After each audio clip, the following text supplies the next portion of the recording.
All right, we are live. Woo! Live. Let's see if we're live and good.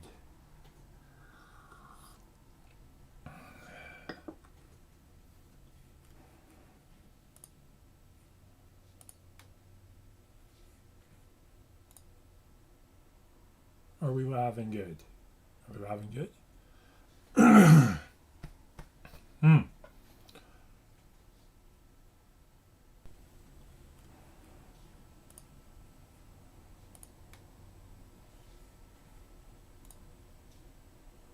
Come on, Ryan, talk. Good.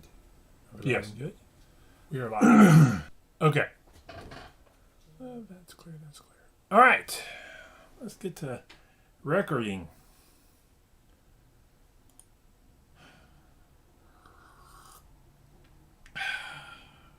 Good morning. Happy Monday. This is Ryan. It's time for coffee and resales. I grabbed some stuff at Goodwills and thrift stores and yard sales and garage sales and side of the road and your backyard and resell them online. And I try to make a couple bucks, pay for a couple things. And that's what we did this weekend. We made a couple bucks. Had some good sales. Don't know that I got any. I don't think I found anything huge at the thrift store Friday and didn't hit any yard sales or anything. It's not quite yard sale season, though it's starting to warm up, and I suspect over the next few weeks stuff will start popping up and I'll be able to start coming away with some good stuff on the weekends from yard sales. So, which means I need to clear some room. I need to work on that this week. I need to get some more of this stuff out that I'm not doing anything with. So, I pulled this up and then didn't do anything with it. Okay. Low to high. 2 really good sales, like over $50. That's good for me. And a handful of good, like $20 range stuff. And we'll see how it goes. First up, been sitting a while on this one.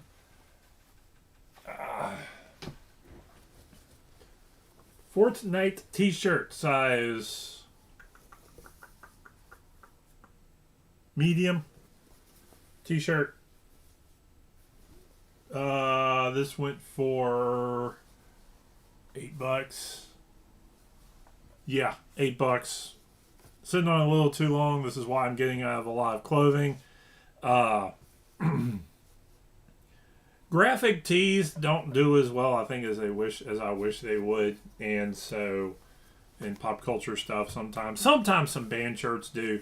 But I'm really more or less from here on in focusing on, if I can't make $20 on a piece of clothing, I'm almost not considering it worthwhile. It just sits too long and takes up too much room to sell an $8, $9, $12, $15 shirt. I mean, maybe if I find one that's like, okay, this is going to sell for $15 tomorrow, I might. And if I get it cheap enough, I might. If I get a big stash at like 50 cents a shirt, I might. But it really isn't worth the time. I don't have the time to do it. Glad to see it get out the door, though. So anyway, sneak preview. And let's see. Next up, House on Pooh Corner. This is I think a 61. It's a 1961 edition, House on Pooh Corner. A little bend in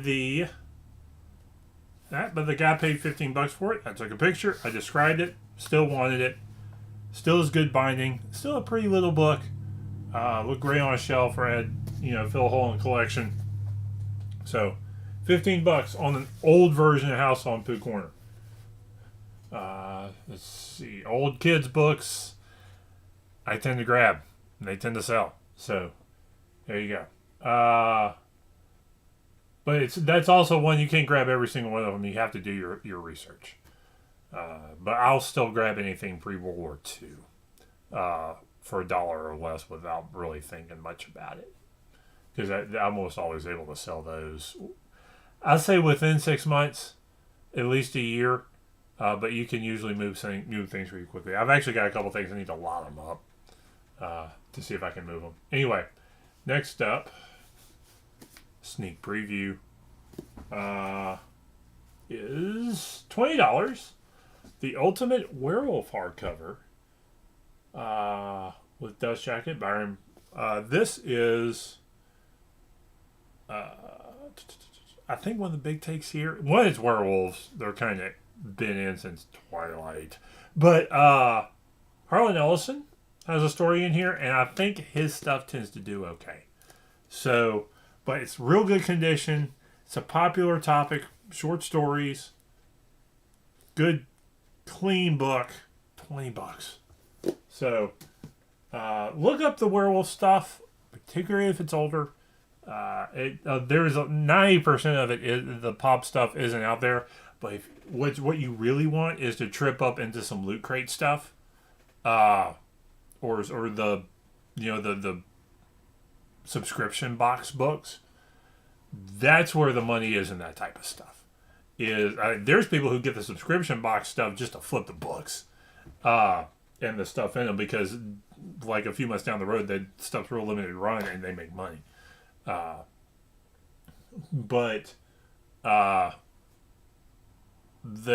genre, the best stuff is the subscription box stuff, and a handful of other things. But learn. I'll go through and usually look up if I see a batch of werewolf or vampire stuff.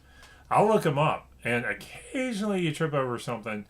But what's really nice is when you find some of the box stuff. So anyway, 1, 2. Told you I was going to. So I thought I was going to get a little more for this, but this wound up being a book club edition and not a true first edition, still a first edition early printing. This Mastering the Art of French Cooking by Julia Child. This is a 1961 book club edition, $30. I might have should have gone for 50 on it and then drew it down, but I bet I wound up about where I wound up anyway, and it sold fast, and the person didn't make an offer on it, so I wonder if I couldn't have gotten a little bit more for it. But I'm not going to complain, and I'm not going to kick myself in the rear end. It's not like this is a $150 book that I sold for $30. This is a $50. This is a maybe that was a $50 book, and I got 30 for it real fast. It's not a big deal. So, good one there.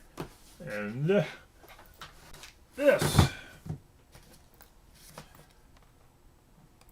It's a Bible. But what kind of Bible? This is a New King James, giant print, center column reference edition. See, center column with references, like if a verse has a word or refers to somewhere, usually in New Testament, Jesus says something that's a copy of something that goes in from the Old Testament, it'll give you that reference in the middle section. Really handy. Center column reference edition. 84 New King James. I'm not sure if that's that big of a difference on the King James as it is on the NIV and sometimes the NASB as to what date the version is. It does make a difference on some of them. Some people like the older version. The older version NIVs tend to sell better. Anyway, clean Bible, decent cover, giant print, center column, red letter. Those do, when it would say red letter, it's the words of Jesus Christ are written in red. And people, it's actually a fairly common question I get asked when I sell Bibles. Is words in Christ. It's got to where if it's in there, I write it in the description. So giant print Bibles do really well, and it doesn't matter the version. Your standard Gideon style paperback King James doesn't do well, but you throw some bells and whistles. For lack of a better term, bells and whistles on a Bible is what makes it sell. unless it's super clean with a really high end cover. Not like faux leather or the really cheap ones. I'm talking like the really nice, like lifetime leather Bibles. But giant print reference study Bibles. This one is clean inside. There's no writing. There's no writing on the dedication page. None of that. There's no highlighting in the Bible. No rips, no tears. Good binding. References and glossaries and Strong's numbers and that sort of stuff. And there are certain versions of certain Bibles. Like, I sold a Schofield King James Bible a few months ago that was for like $30-40. It was from the 40s. Really good shape. It was like surprisingly good condition.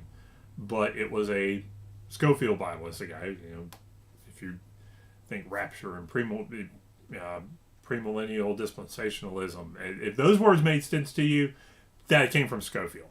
If they didn't make sense to you, God bless you. I'm the kid who paid attention in Sunday school, so that's why I understand all this stuff. We have real viewers. Hey guys out there.